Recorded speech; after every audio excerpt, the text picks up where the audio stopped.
30กลัวรถจะติดฮะเป็นมาก่อนอ๋อวันที่30วันที่30ธันวาค่ะกลัวรถจะติดเป็นมาก่อนรู้จักวัดนี้ยังไงร้านมาส่งค่ะร้านที่เป็นลูกศิษย์ของหลวงตาค่ะบัวค่ะแล้วทำไมไม่ไปปันตาก็อาจารย์มาติดอยู่ที่นี่ก็เลยมาอาจารย์ก็ออกไปตั้งแต่ปี62แล้วค่ะออกมาจากปี62นี่ก็4 ปีแล้วอ่ะเคยมาไหมไม่เคยค่ะยังไม่เคยก็วัดโดมาเนี่ย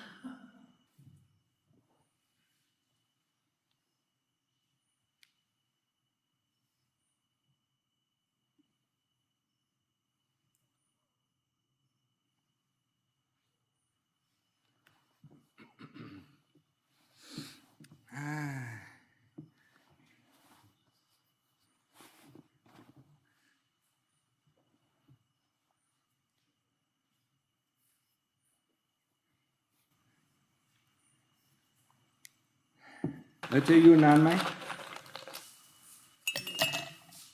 อยู่เรื่อยๆค่ะโอ้ยอย่าสั่งปัญหานะ เดี๋ยวจะต้องไป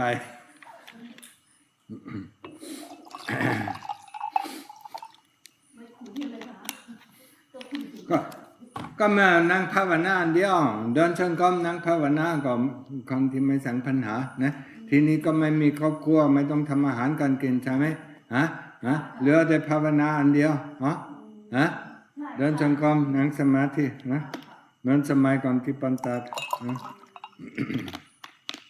อายุเท่าไหร่75แล้วค่ะ75มีแต่รอความตายครับ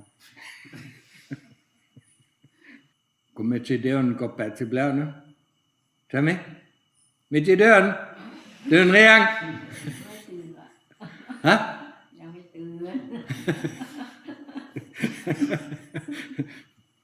เกือบ80ใช่ไหมโอเคเหรอนะพยายามหน่อยนะและสำหรับคนไทยก็มันมีคำถามนั่งภาวนานะดูลมหายใจเข้าดูลมหายใจออกพุทโธพุทโธพุทโธพุทโธรู้พุทโธเนาะพุทโธก็ช้าพุทโธก็เร็วพุทโธลึกนะไม่ลึกนะลมหายใจก็เหมือนกันเข้าใจนะความรู้ก็สำคัญ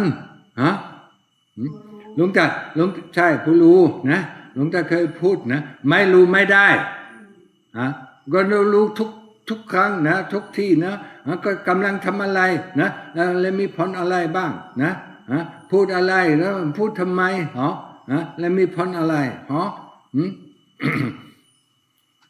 ยอมปา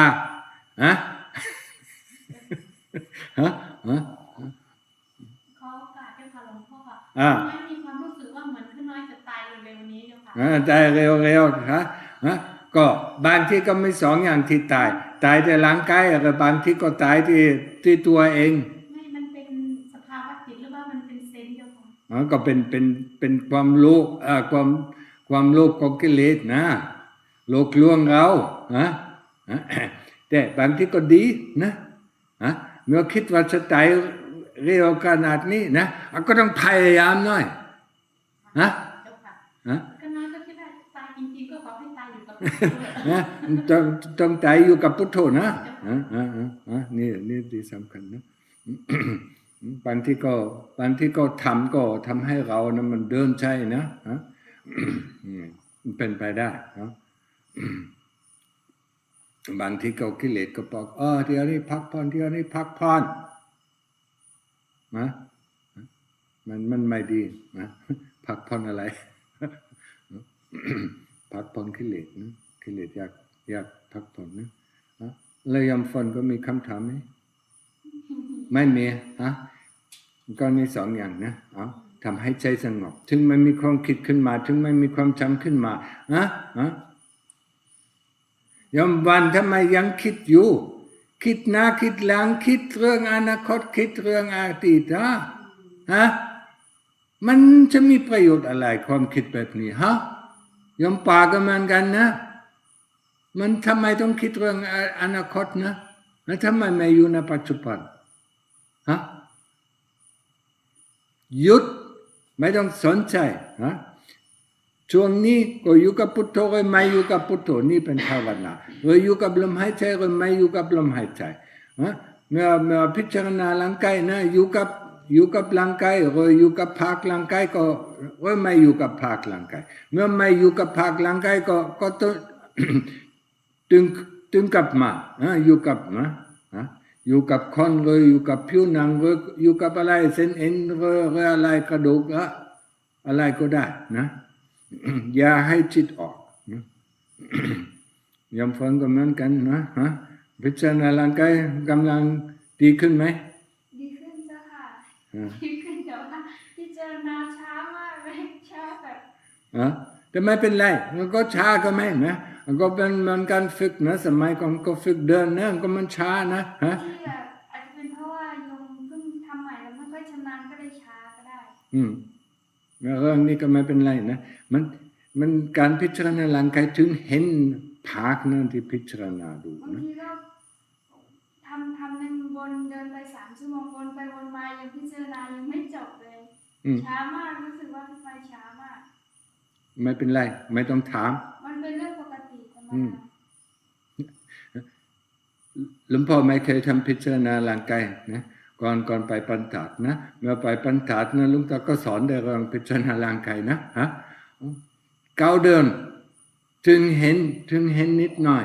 นะถึงเห็นนะถึงทำพิจารณาได้ก้าวเดินนะทุกวันนะยังน้อยก็12 ชั่วโมงนะที่ฝึกนะฝึกแล้วบางทีก็พักอยู่สมาธิเวลามีแรงแล้วนะพิจารณาร่างกายนะถึงเห็นกระดูกนะถึงไปที่ศาลามีเห็นเด็กของกระดูกนะผู้หญิงก็เป็นของกระดูกนะผู้ชายก็เป็นของกระดูกเห็นเด็กผู้ชายกับผู้หญิงนะมันคุยกันนะมันเห็นเด็กของกระดูกคุยกันนะมันจะไม่มีมันตลกนะแต่บางทีก็ต้องเห็นอสุภะเห็นเนื้อเห็นเลือดเห็น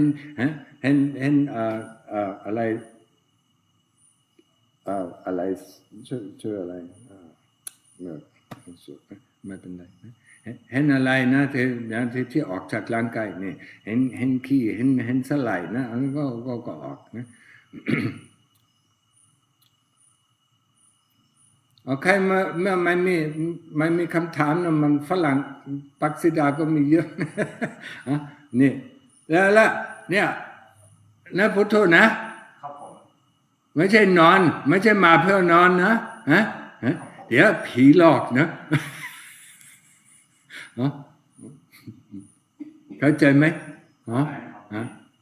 เดินนั่งทำให้ใจสงบนะคนที่เรียนนะมันต้องคิดมากนะวันนี้ทำอะไรคิดเรื่องนี้คิดเรื่องโน้นคิดเรื่องนั้นใช่ไหมทุกอย่าง ไปทั่วโลกนะเมื่อเห็นจึงกลับมาไม่ต้องโทษตัวเองนะนี่เป็นจิตนะมันที่ปกติก็ออกภายนอกนะห้ามโทษนะนี่มันทำให้เราโกรธนะมันไม่มีปัญญานะก็ถึงกลับมาพุทโธเมื่อเห็นจิตถึงมาไปนี่พุทโธแล้วถึงกลับมานี่ความพยายามนะนั้นความพยายามอยู่ที่ไหนความสำเร็จอยู่ที่นั่นไม่ใช่อยู่ที่นู้นความพยายามโอเคเดี๋ยวนี้เดินจงกรมนั่งสมาธิเดี๋ยวนี้ไม่หนาวแล้วเดินจงกรมได้เห็นอยู่ยมฝนเดินเก่งนะขาหนาวมากเลยหลวงพ่อขาแตกหมดแล้วมือก็แตกหมดแล้วก็ของเราก็เหมือนกันเวลาบิณฑบาตนะเท้าหนาวมากนะผิวหนังก็แตกเหมือนกันนะเดี๋ยวนี้ช่วงนี้ก็แห้งด้วยนะแตกง่ายโอเคไม่จีเดินก็ไปได้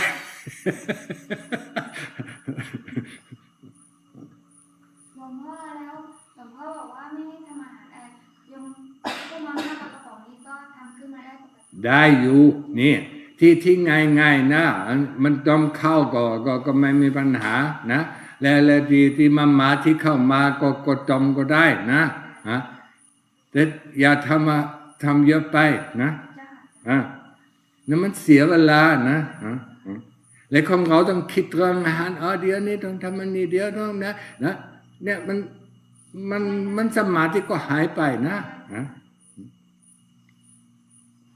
โอเค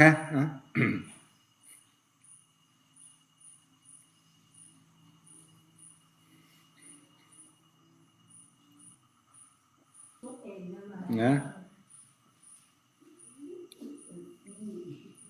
พิจารณาร่างกายกับมันกันนะแต่ช่วงนี้ช่วงแรกก็ไม่เยอะนะอาจจะเป็น1 ชั่วโมงนะคิดเรื่องความเกิดความตายความแก่นะแก่ล่องนะและความป่วยล่องนะพิจารณา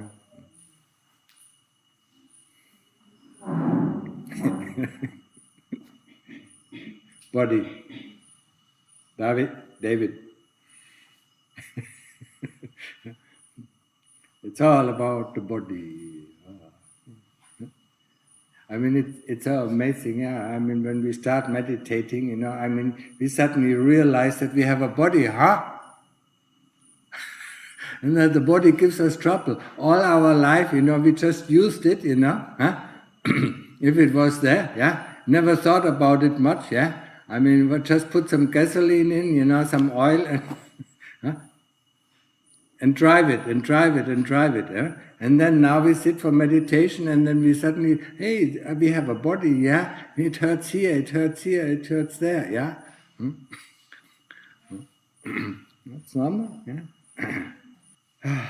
so how are you doing I mean lots of people I mean use the time wisely practice I mean there are two ways of practice one is samatha practice and the other one is investigation in the path of liberation sila samadhi panya samadhi is the samatha practice where we get calm and where we get energy when we come out of samatha when we have the energy we do investigation of the body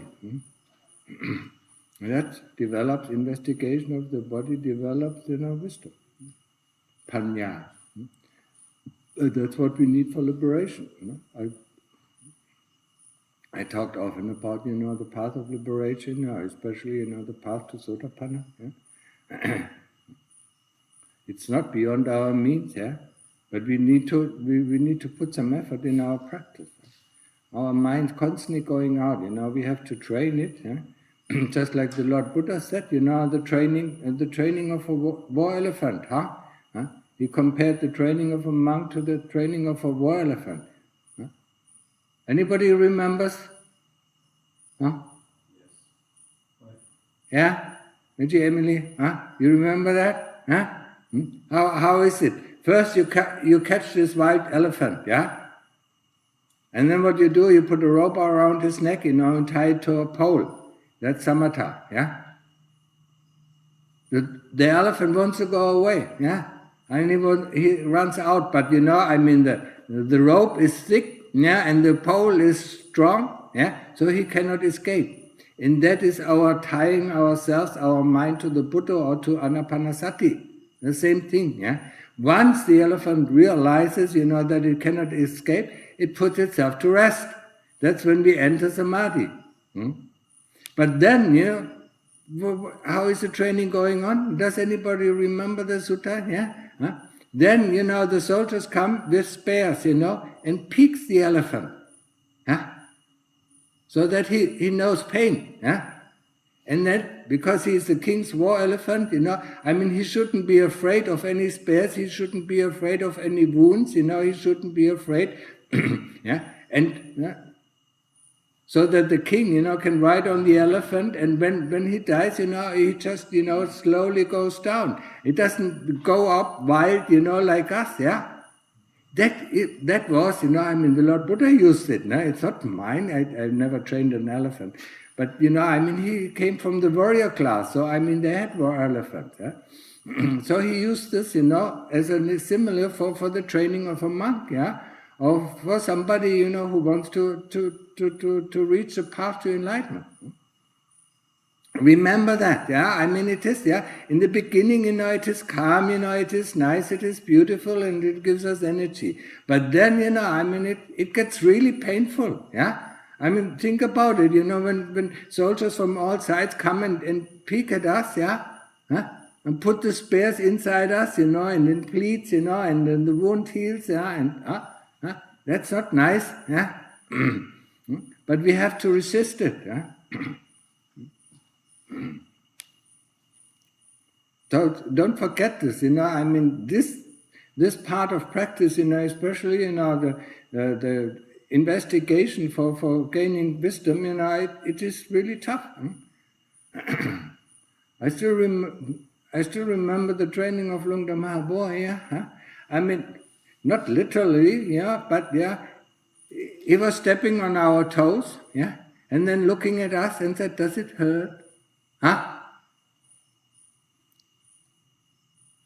To show us where our pain is, because we don't want to see the pain. We don't want to see the dukkha.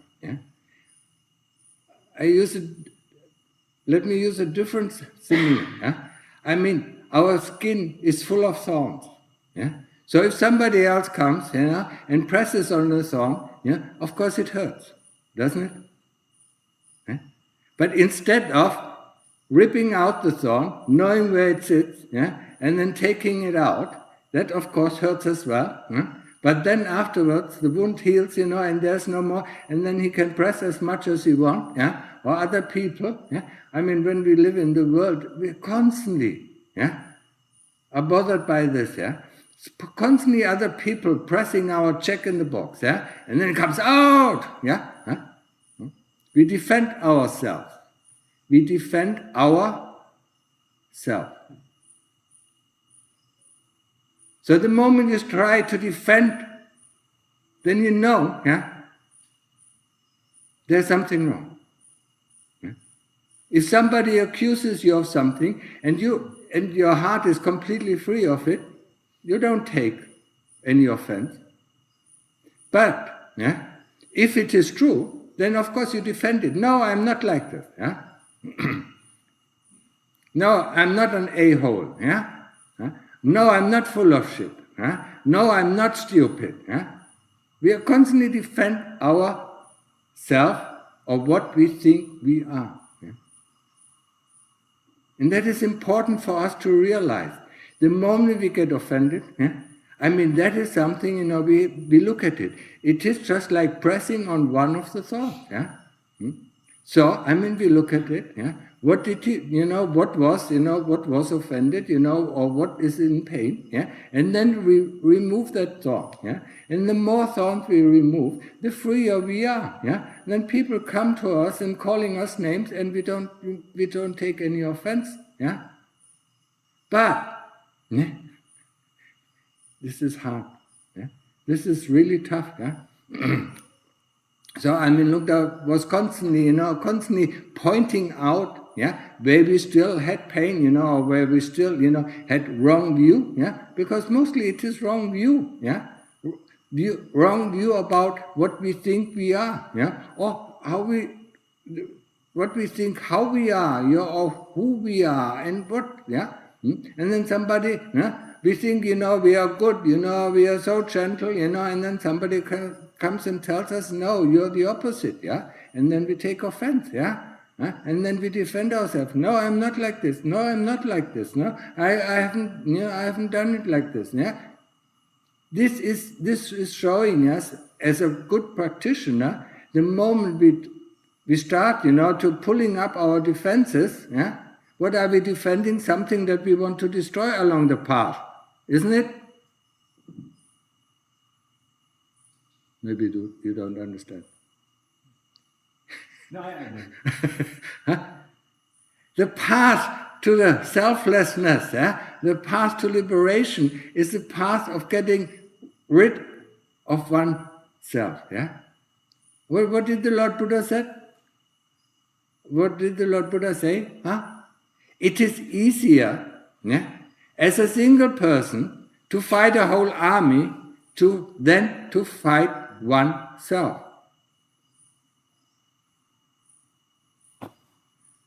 I don't know why I was speaking. You understand it, yeah? So whatever we think is ourself, yeah, it's just made up. And somebody who can see that very clearly just has to go into Upachara Samadhi, or even better, into Appana Samadhi, stay there for a while, and then come out. Yeah? Then he sees how his self is built. Yeah? It's just an imagination. It is just, for the younger generation, it is an avatar that we built in a game. We give it all these, these values, these abilities and whatever this looks, we play this avatar, and then somebody comes, and destroys our avatar, and then of course, we are in pain, So, be grateful, if somebody shows you the thorn in your skin, I know it's not easy, Try to be grateful, At least say it, thank you, thank you. Thank you. Thank you that you showed me something, that I was not aware of. Because these things that we constantly defend are things that we are not really aware of. That's why we defend it. We defend something, that, like I said in the beginning, we have to get rid of. We defend something, an imagination of self, that at the end of the path that we want to get rid of.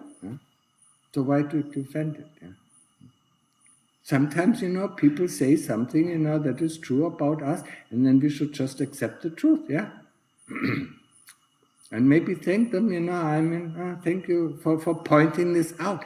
It used to be in my generation, it used to be when we were young lads, it used to be, somebody, a friend said, he told me, hey, what you did, that was not really good, Europe more than in America, but and then you realize, yes, it wasn't good, Thank you, that the friend pointed it out to me because I didn't see it, Never happened to you? Maybe I had a special training. No. This is also, people, people in the West always talk about this Kalyana Mitta, this spiritual friend, But a spiritual friend points out if you're going in the wrong way, And that can be very hurtful, But that's what a spiritual friend is, If he sees that we deviate from the spiritual path, he points it out to us, And we should not be offended, but we should be grateful, Especially if he's right, that he points out something that we have done wrong, Because we are not aware most of the time what we are doing and what the effects is, We are learning that right now, through our practice of samatha, and then a little bit of, Especially, you get all these things through the daily reflection, I said this is so important, the daily reflection, Just looking what is happening, what kind of thoughts were there, what kind of memories,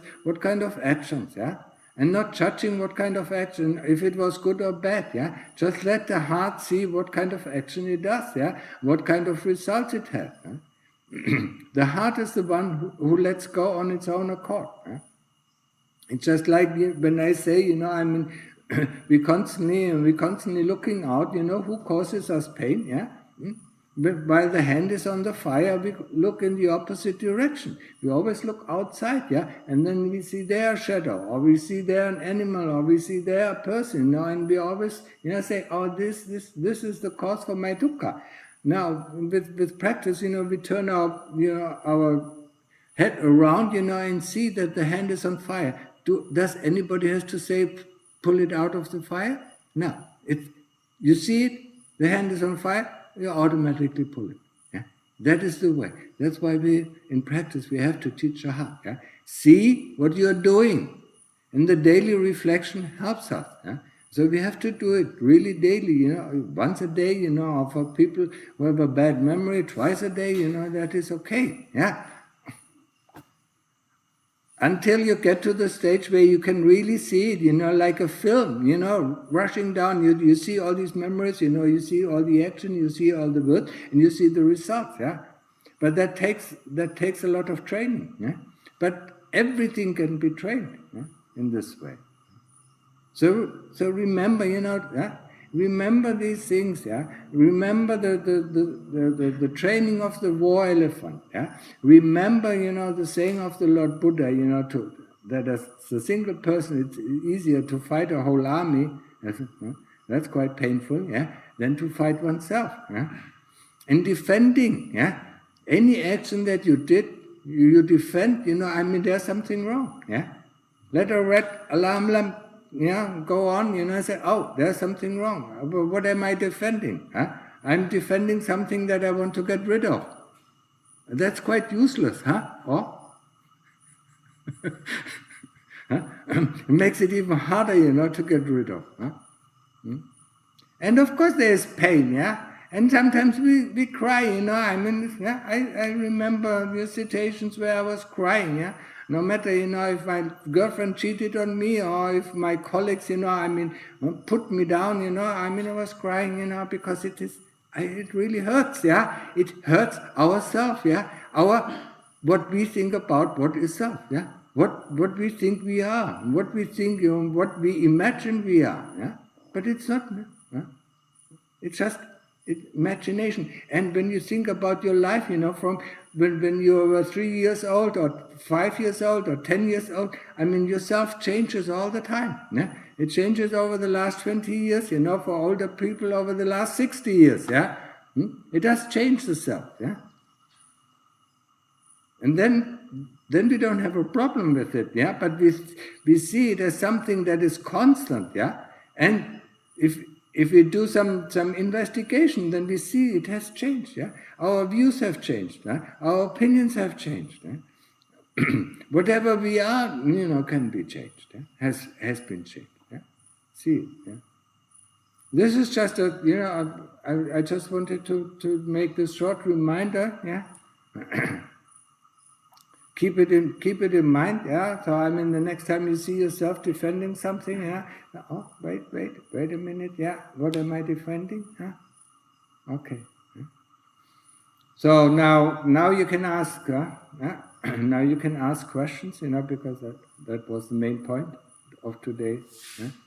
We just gave a little pre-talk. Do you have any questions? Are there any questions here? Mitchie's? No question. Lay people, They always come in the morning. I have so many questions, When I ask, do you have any question? No question. Okay, so somebody comes and read the question that from the website. Okay. So I'm very curious, as a layperson, how to try and live as blamelessly as possible. And you guys as monks are taking all these extra precepts. And I just wonder, beyond the 5 or the 8 precepts that we take, what else can a layperson do to really try to minimize this kind of confusion, Don't blame, and worry so much about this. It is a play tool also of the kilesas to make you worry and not to practice. Remember one thing. The Mechis here in Thailand have 8 precepts. If you keep these 8 precepts perfectly, or as good as possible, that is enough, to end suffering or to end dukkha. Because there are quite a few Mechis here in Thailand who, through the 8 precepts, have reached, Nibbana. So keep the 8 precepts that you have, very clear, very how do you call it? Keep them as good as possible, and that's enough. And don't worry about it. Actually, when you look at the rules of a monk, it is just refined. It is the refinement of the 10 precepts for a novice. the precepts itself, you know, I mean, you look at them, they are rather, you know, rather, how do you say, you know, I mean, they're wide, they're rather wide, yeah, but the precepts for the monks are very specific, yeah, but they all fall within the 10 precepts. Don't worry too much, because that, you know, it can also be a tool of the kilesas to distract you from your practice, yeah. I mean, keep the 8 precepts and just practice samatha and vipassana, and then you're safe. You can go, yeah. Okay. You understood? Yeah. There was one thing, please. I mean, I remember, you know, in Germany there was this, you know, in the Buddhist community, we have to make the sila perfect. You cannot make the sila perfect if your samadhi is not good, if your panya is not good. Yeah? I mean, just the 5 precepts, to keep the 5 precepts as perfectly as possible, yeah. I mean, you have to have samatha and you have to have panya, yeah. Otherwise, you can't keep them. Yeah? But to stack up, you know, more precepts, you know, I mean, yeah? Then you worry all day long about your precepts, you know, and your samatha and panya is gone. Huh? Okay? Any other question, yeah? I have a question about the chitta and Yeah. the personality, because as I understand, when the chitta comes into a body after Yeah. born, it has no personality. But then the body or the person has a personality. So where does personality come from? That make all this human. It's a good question, yeah. The chitta has a personality. And that personality is defined by its karma it has done in its previous lives. So when it comes into a body, yeah, it is just like you buy a computer in a shop, yeah, and then you put your programs onto this computer. And that's what you do in the first 5 or 10 years of your life, or 18 years of your life. You put all the programs of your previous personality into it. But of course, you know, I mean, through your environment, also these personalities can be changed, you know. Some can be minimized and others can be increased, yeah. That depends on the environment. But the chitta chooses also its environment because of its personality. So you chose your parents, yeah, because you felt some karmic attraction to them, and, you know, because of your personality, yeah. And your kids choose you, you know, because of their karmic, you know, attraction to you or to your wife, or, yeah, I think you don't have kids, yeah. But that's what normally happens, yeah. So the personality is already in the chitta, but it needs to program the brain, yeah. I mean, the brain, or you can think about this body, you know, as a humanoid robot, yeah. It has to be programmed, yeah. When you look at how humanoid robots are programmed, it takes a long time, yeah. For us to program this body, it takes 18 years, yeah. So it's a very long time. But you put all your personality in, yeah. But like personality is never fixed, yeah. It changes, you know, it changes with our environment, it changes from the input of our senses that we get, it changes with a lot of things, yeah. So, and it has changed, you know, from the day that you were 18 until now, the day there you're 50 or whatever, yeah. And you can see it, yeah. But normally we don't want to see it. We always want to stay the same, yeah. So we don't want to see the changes, yeah. So the chitta, you know, the chitta, you know, I mean, it is, you know, it is in the clause of avijja, yeah. And as long as it is in the clause of avijja, it has the kilesas that constantly manipulate us, yeah. And this manipulation and the results of this manipulation of what we do, what we think, and what we say, you know, creates this karma. And it's not the chitta that goes into the next life, it is the karma, yeah, that goes into the next life, yeah. And the karma is your personality, yeah. But this changes, yeah. I mean, karma changes. We make some good karma, so we are happy, and certain things, go easier, or we make some bad karma, and we get depressed, and other things will change, yeah. So there's a constant change, yeah. Okay. So, so the chitta, when the kilesa is around, that's creating the ego. Yes. But if all the kilesas are gone, there's no ego. There is no ego. So the pure chitta yes. is without. Yeah. It was, if somebody ever met an arahant, yeah, I mean, it's an amazing thing, yeah. When you see an arahant, yeah, sometimes, yeah, I mean, the first thing is, he doesn't have an ego, yeah. When you see gurus, they have a big ego. No, you can't approach them. An arahant, you always can approach them, yeah, and you can even walk through them without even noticing that he is there. Because if he is not engaged with the world, he's not present. If he's engaged, then he's completely engaged. So, I mean, you see his full presence there. Yeah? So when Lungta Mahaboa, sat there, I mean, and nobody was there, after the meal sometimes, nobody was there, or visitors came, then he suddenly, rose to life. In the moment they were gone, he went back. Yeah. You have to really experience, to see. Yeah. I mean, when you see teachers, and I've met a lot of teachers, in my life. Yeah. I mean, I've practicing since 89 or something like that. Yeah. I mean, they all have a big ego, and you hardly can approach them. Yeah. But when I saw Lungta, I didn't even realize, an old man walking by, yeah? Nobody would think, yeah, I mean that he's an arahant or he's something special, yeah, because there's nobody walking by, yeah. But the moment he's on the stage, he's fully present, yeah, and then he speaks, yeah, and the moment, the moment he's not needed, poops, he falls back, and there's nobody there anymore.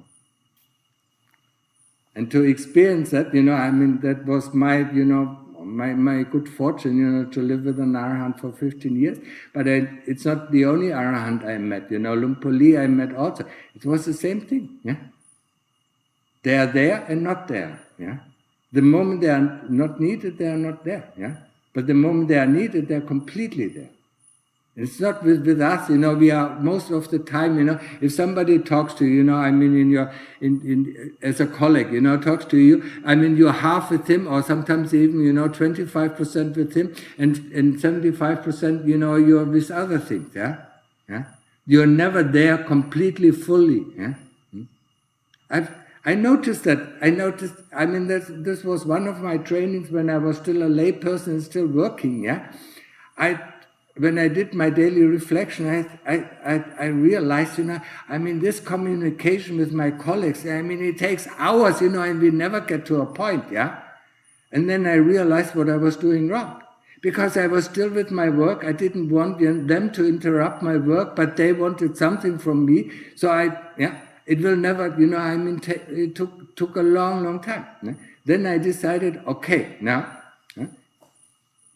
a colleague came in, yeah? And then I said, okay, that's where my work was. Now put my attention on him. And then within 5 minutes, the problem was solved. Huh?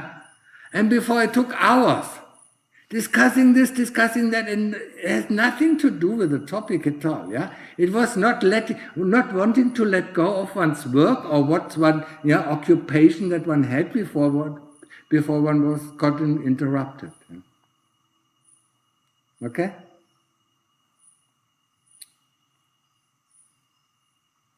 So any more questions? Then we read the question from, yeah? I have noticed that your talks have gotten softer. Is it because you are not practicing enough? Softer, yeah. When you listen to the talk that I gave to the Australians a few days ago, it was tougher, yeah.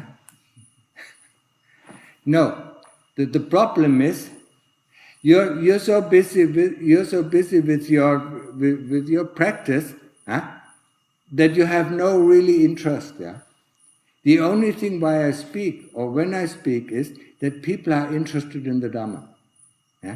If there is no interest in the Dhamma, I mean sometimes I don't know what to say. I said, okay, read the questions.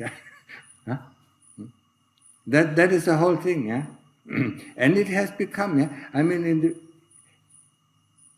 and you will see, whenever there's a really good talk, there was always one person who was so keen, of finding out the truth, or wanting to know this, So then he just opens the tap, and the more you open the tap, the more water flows out, If you're a little bit interested, it trickles out, and that's what you mostly see now, it just trickles out.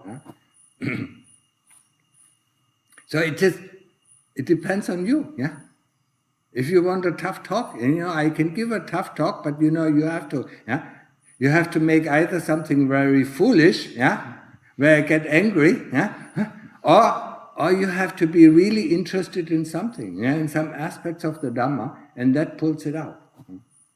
I cannot just give a lecture, because I never studied Buddhism. Okay? So, no more questions? Then read the question. Can I ask just Yeah? one more question? Yeah? Something that always was in my mind about the stream winner that come back for 6 more lives. Yeah? Whereas someone is reborn as a stream winner, it's in this, because he has 5 or 6 lives, can he do some bad action on that life, or it's impossible because he already take out the fetters, or will become a monk on the life, or it's something that, as you mentioned, when an arahant, you cannot see that because there's no ego, but can you see someone that is a stream winner that is reborn to life? That is very, very difficult. You can assume, if you watch his action, his actions are always within sila, within the 5 precepts. He never goes against the 5 precepts. But he still can do a lot of bad karma. That's not forbidden. But he doesn't make that bad karma that leads him down into the lower realms. So he always, a stream winner, always keeps the 5 precepts. So he's quite a moral person. So, but not every moral person is a stream winner. And the only thing, for most of the people, even seeing an arahant, they don't realize he's an arahant. Because he doesn't advertise it. Why should you advertise it? The people can either believe it or not believe it. So when Lungta Mahaboa said, 20 or 30 years ago that he's an arahant, he had a certain purpose, for telling the Thai people that he's an arahant. Before that, for 30 years he never told anybody. But people who were practicing knew he had something special. There was something special. He was always pounding. He was always pounding on the points. And always showing the path. Path of practice. For me, when I first time, I was brought up, in the West, with Western Buddhism, and Western Buddhist teacher, and I was thirsty, for the Dhamma that actually led to the liberation, from greed and hatred, And then one of the teachers said, there's a book that might interest you, And it was a book from Lungta Mahaboa, It was called Straight from the Heart, I read the first chapter and then I knew this person knows the truth, This person I have to go and see. Other people read the book and don't understand, So it is also the faculty, your development within the practice, that shows you, what kind of level this person is on,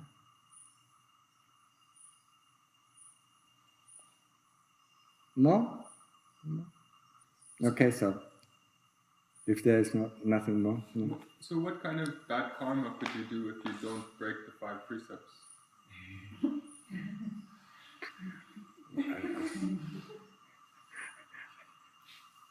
I don't know. I really would have to think about it. Yeah. But you still can do some bad karma. But you don't do the bad karma, that leads you down. Yeah. Don't get so stuck up on the morality. Yeah. I've seen people, get stuck up on the morality. We are too stuck up. Yeah. Yeah. So keep the 5 precepts. Yeah, and that's it. Yeah, and then don't worry about it. Yeah.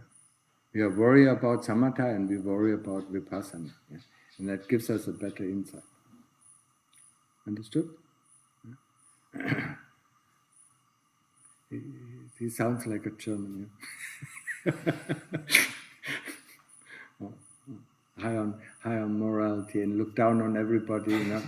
I don't say that about you. Look down on everybody who doesn't have the moral standard of the Germans. Are they Canadian Germans? Huh? Ask another Canadian. No? Are you also morally high? Huh? Okay, now, no more questions, then read out the first. There are quite a few, huh? Like 3 or 4, yeah. Okay. I'm going to summarize the first question. In these disturbing times, I have a question on serving in the military. Then he describes all sorts of bad things that in the military is being done. And then basically he ends with, this is nothing I want to be any part of. Thus being part of any warfare in any position is abysmal in my opinion, since you cannot find any peace on the battlefield unless you stay away as far as possible and practice. Fighting for one's country might protect wealth in this very lifetime, but after death you might go to hell for breaking the precepts in quite a serious way. Any advice? Should one stay away from military service? Of course. Best regards.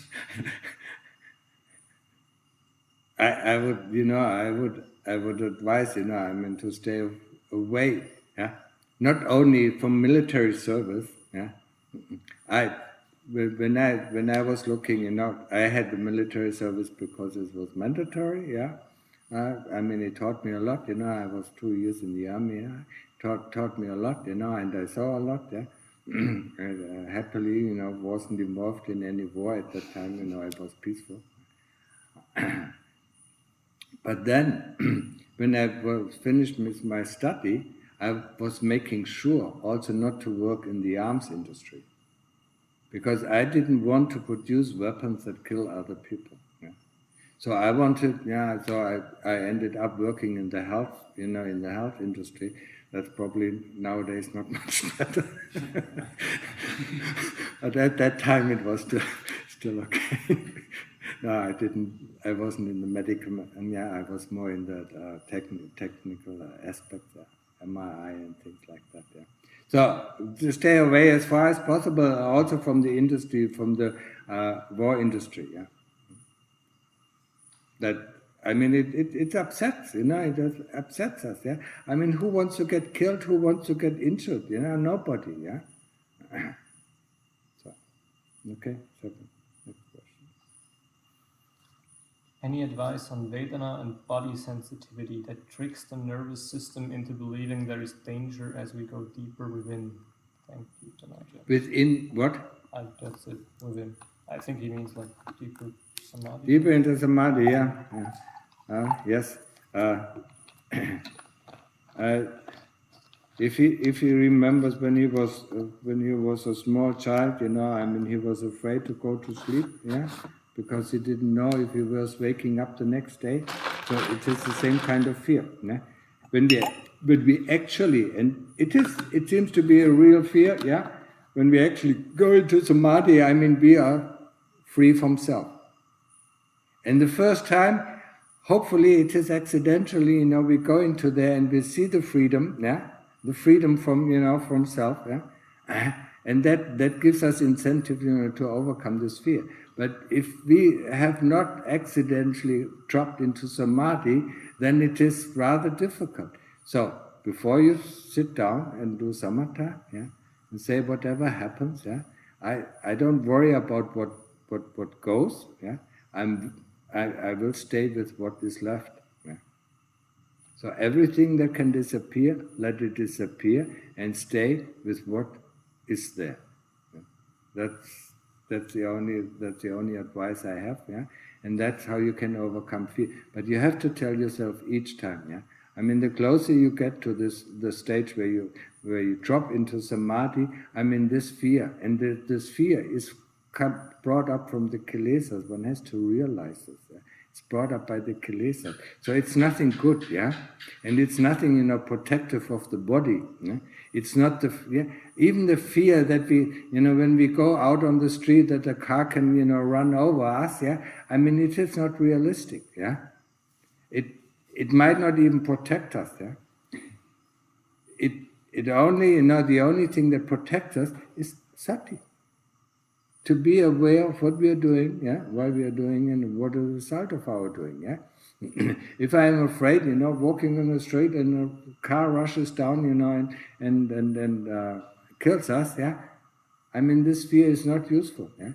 If we tell ourselves, yes, when I go out, when I go out from my house door, or from the sidewalk or across the street, I will have sati. That is the one thing that really protects us, yeah. Is it answered? I don't know. I can't remember. I think so.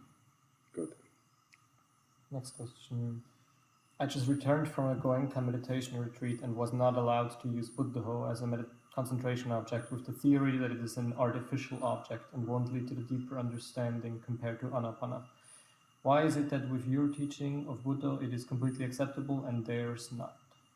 The Buddha teaching comes actually from Luang Pu Man, who was the founder of the forest tradition here in Thailand, yeah, because he saw it, he saw that it is useful for lots of people, yeah. At the first, he gave it as an amulet. People in Thailand were afraid of ghosts, yeah. So they always come to monks, to get an amulet, that makes the ghosts away, yeah. Yeah, that's like.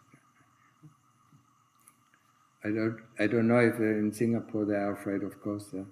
Probably yes. The Asians are more afraid of ghosts than the Europeans.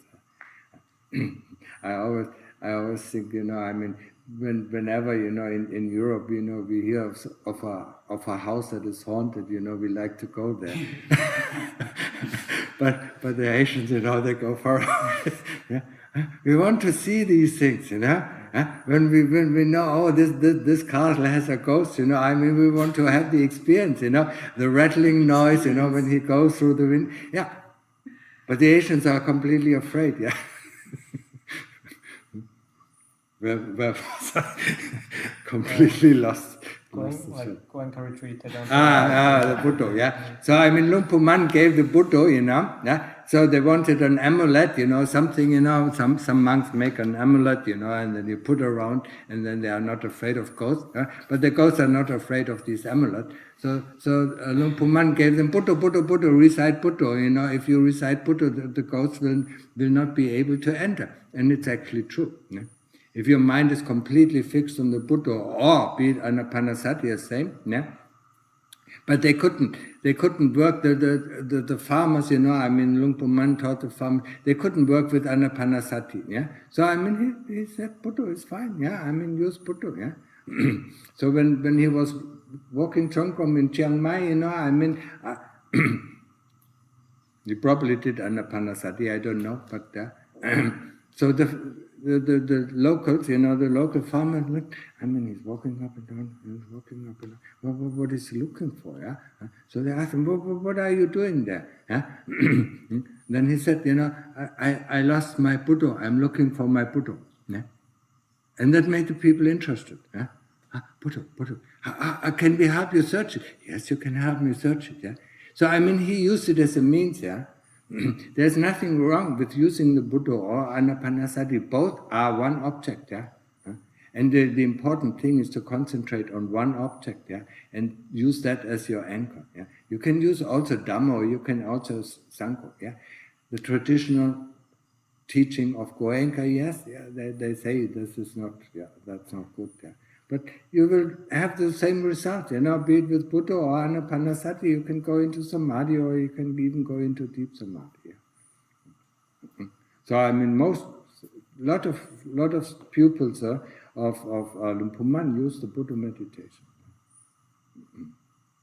But when I came to see Luang Ta Mahabodhi and asked about the practice, I mean, he asked me, what are you doing? Are you doing Anapanasati or Buddha? Yeah. When you do Anapanasati, do this. When you do Buddha, do that. Yeah. To overcome.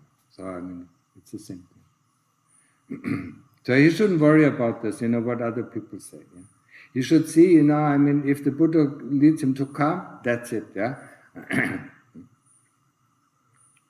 I mean, even the Lord Buddha was not specific. He said, I mean, if a teacher teaches you and it leads to good, I mean, follow it. Yeah.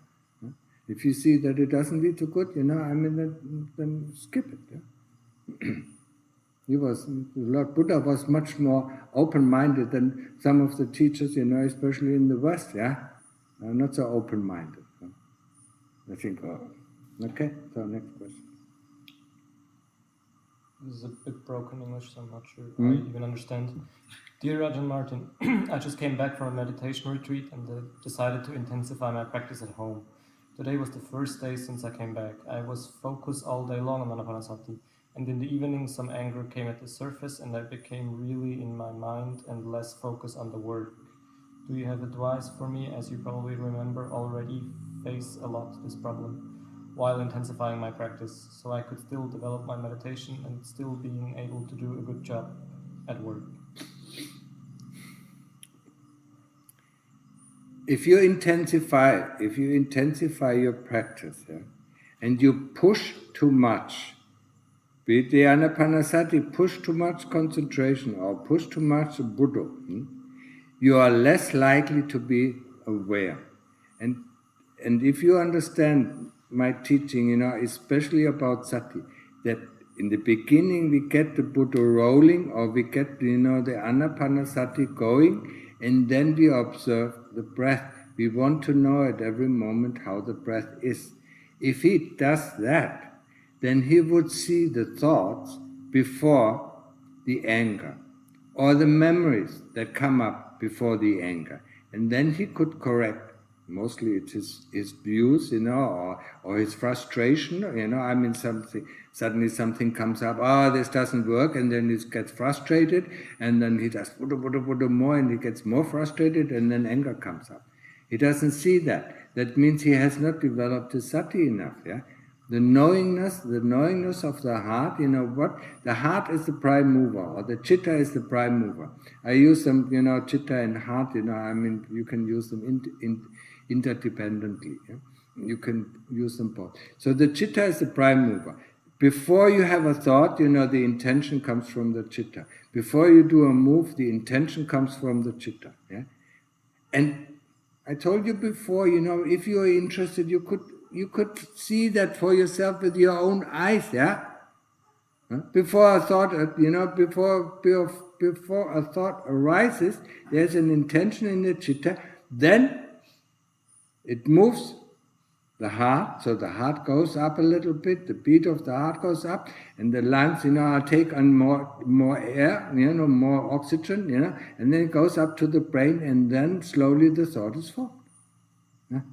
You're only interested in the outside things, you're not interested in how this computer works, yeah?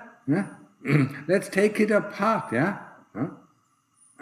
Let's see, the CPU, what else is? There's memory, how does the memory, work together with the CPU, and so on. Yeah, I mean, you can investigate all these things. Yeah? Have I answered it? I think so, yeah. Okay. He's worried about not doing a good job at work. Yeah. Okay, sati is the important thing. Yeah. This one has been answered. Tanatan, how can I control what I say? Sometimes I had met with big trouble because of not controlling what I wrote in public forum. I don't want this to happen again. I don't think before writing, but feel beforehand that it is good without really knowing the consequences. Thank you. I mean, Lots of people here share the same problem. Why do you want to write in a public forum? Yeah? You should investigate it. I mean, the daily reflection shows you. Yeah. I mean, if you use the daily reflection and sees, yeah, what happens before you go into the public forum. First of all, why do you go in the public forum? Yeah. Or why do you go on Twitter or Facebook? Yeah. Yeah? Something, there's dukkha. There's dukkha in the heart. Yeah. Sometimes it's just boredom. We don't know what to do, or something, comes up, we want to know, then we play around, we look, and this comes up. When you look at kids, I mean, it is amazing how fast they scroll through all these pages. Yeah, I mean, I can't even follow it. Yeah,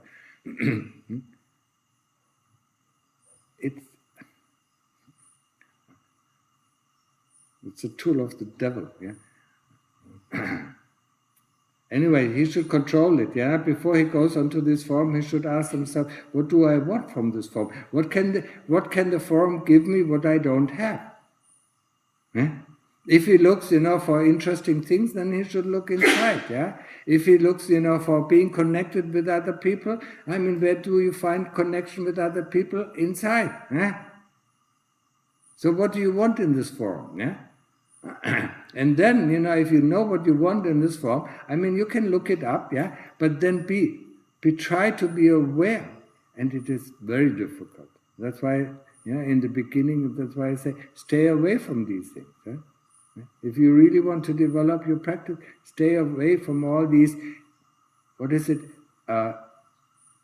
social media networks, or SM, or whatever. I was brought up, I didn't have any of these things. Anybody, I mean, Joy, probably the same thing, yeah. I mean, TV, I mean, it wasn't even in our home, yeah. What did we do? We had radio, yes. Yeah? And we sometimes listened to some stories, some broadcasts on the radio, yeah? Or listened, in the 60s and 70s, listened to music, yeah. I mean, the Beatles and Rolling Stones, who were on the radio. Yeah, but that's all. Yeah? No TV, no brainwashing. Yeah?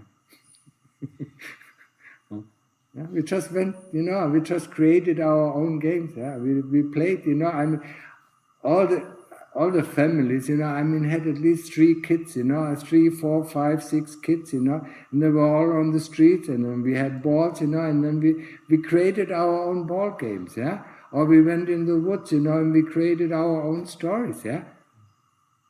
I mean, that's creativity. Now all the creativity is gone with all these games, I mean, they are all pre-programmed, yeah? Where would you get then? No creativity, but just fast, yeah? I mean, it's the opposite of samadhi, what these things are doing with us, yeah? It's the opposite of samadhi. Yeah, I think I explained it, yeah? So, if there are no more questions, yeah? Okay? I was wondering, so I come from Zen, and we usually have like set meetings that you have with your teacher. What? In Zen, you have set meetings with your teacher. I'm wondering if it's the same. You come when you have questions, yeah. I know the system, it's not only in Zen, it is also in Western Buddhist, meditation courses, yeah. When I was in England, for 4 months, I mean, there was a teacher, I mean, and you had a meeting pretty much every day with the teacher, and then you told about all the stories, fantastic stories that you experienced, and the next day you didn't have them anymore. I mean, it's quite useless. So if you have problems with your meditation practice, then when you visit the teacher and ask him, yeah? There's no formal meeting. Yeah? Sometimes I do ask, how is your practice going? I mean, just to remind you, to be a little bit more mindful. But I mean, I don't think, I mean, there's any use in it. Just talking, yeah. And that also, I mean, increases our thinking, about. about all different topics. Yeah? Most of the things that come up during meditation are completely irrelevant. Yeah? They're just junk, yeah? Just like junk food, they have no value. Yeah? But they taste delicious. Yeah? That's why we eat, yeah? And that's why we put it in your mind. I mean, if you would see the thoughts and the memories that you put into your mind as pieces of stinking garbage, you wouldn't do that. Huh? You don't want to clean out, yeah? Huh? I mean, your heart is as huge as this universe, I mean, you don't want to put all this garbage in, because sooner or later, and now, yeah, you have to take out this garbage, yeah? Huh? And yeah? I mean, it's painful, it's attachment, and so on, yeah? Okay? Any other questions? Yeah, then we can go and practice.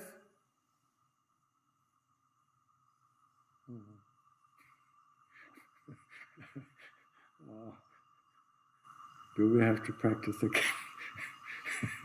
Yeah. Is it accurate then to say that consultations, meditation consultations, or at least over here, are kind of like consultations with your dissertation advisor at the university? Like you only come when you need something, when you're stuck? No. Okay. No. I would, yeah, you can see it the same way. Yeah.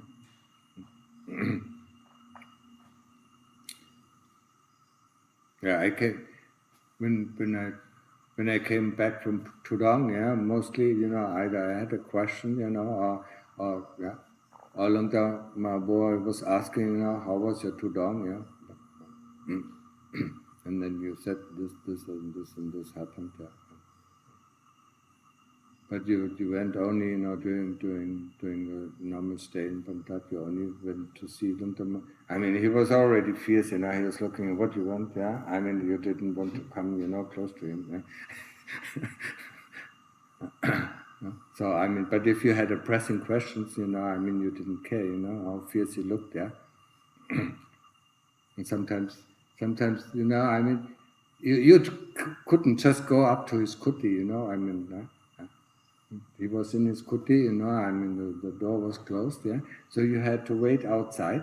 But if you waited, so that he could see you, yeah. I mean, he was scolding you, because you were disturbing him, yeah. So you had to wait somewhere, behind some bushes or some trees, yeah. And then, I mean, he sensed it. Of course, he knows, huh? So he sensed it, and when he looked at you, that was the invitation to come up, yeah, and then you could go up and then ask your question. Yeah, it's all these little details, yeah, all this education. Quite good education, yeah. Sometimes you had to wait for 2 hours, Yeah, he just wanted, to make you, a little bit, yeah. Do I go now? Is he coming out? all these worries in your head, I mean, he just wanted to see how far are you with your practice, yeah? It kind of feels though like you're stalking. What? It kind of feels though like you're stalking someone. No, he knew when somebody was around, yeah. And then sooner or later, when he was finished with his business, or when he looked long enough at you, yeah, I mean, then he came out, But if you didn't really had any business with him, he was quite fierce, yeah. When you asked some silly questions, I mean, he was really fierce. Yeah? Okay, so I see you don't want to go back to practice, yeah. Huh? Get up, yeah? I guess I have to get up first. Okay?